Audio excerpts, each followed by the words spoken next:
যার আছে, যার কোনো অসুখ বিসুখ নাই, এটি হচ্ছে সব থেকে পৃথিবীতে সুখী মানুষ। তাহলে আন্নে বর্তমান গুয়াহাটি কোনো কবে এলেন দেখতে?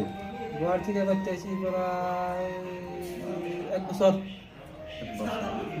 তাহলে পৃথিবীর ভিতরে ধনী মানুষ মানে সুখী মানুষ এটি হচ্ছে ধনী, যে যার মানসিক শান্তি আছে, হুম, যার নিয়ে আপনি একটা জায়গা থেকে ইনকাম করে আইলেন, হুম, আসার পরে বাড়তে আসার পরে যখন আপনি ঘরে ঢুকবেন, এই ঘরে যদি আপনার শান্তি না থাকে, হুম। চাইলে তার ভিতরে কোনো শান্তি নাই। টাকা পয়সা যত ইনকাম হবে সেই টাকা পয়সা কোনো কাম হবে না, তো আমি আর কোনো উন্নতি হবে না।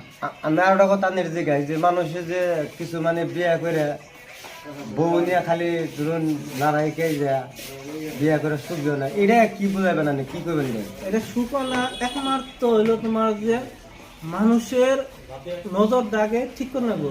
নিজের বউ হাজার ডক থাকলেও পরের বউ ডক দেখা যায় হুম, না। পরের বউ যদি রাস্তাতে গেল, মনে ভাবুন না মনে হয় যে ওটা আমি আমি যদি আমার এইরকম সেম বিয়ে করতাম, হুম, তাহলে কিন্তু আমি কত হয়তো কি হইতো হুম, গেল। আর মেয়ে মানুষের ভাবে নিজের জামায় হাজার যদি ডক থাকে, তাও অন্যের জামায় ডক। আর যদি নিজের জামায় যত ইনকাম করে গিয়া, অন্যের জামায় যদি 10টি জায়গায় 10টি ইনকাম করুক, সেটাই ভাববো কি এই যে আমার জামাইতে পারে না, মাইন্সের জামাইতে অমুক করলো, অট্টালিকা করলো, বিল্ডিং দিল, অমুক করলো, তাহলে আমার জামাই পারে না, ওই জন্য লাগিয়ে গেলো অশান্তির মূল কারণ হলো এই নেই। তার মানে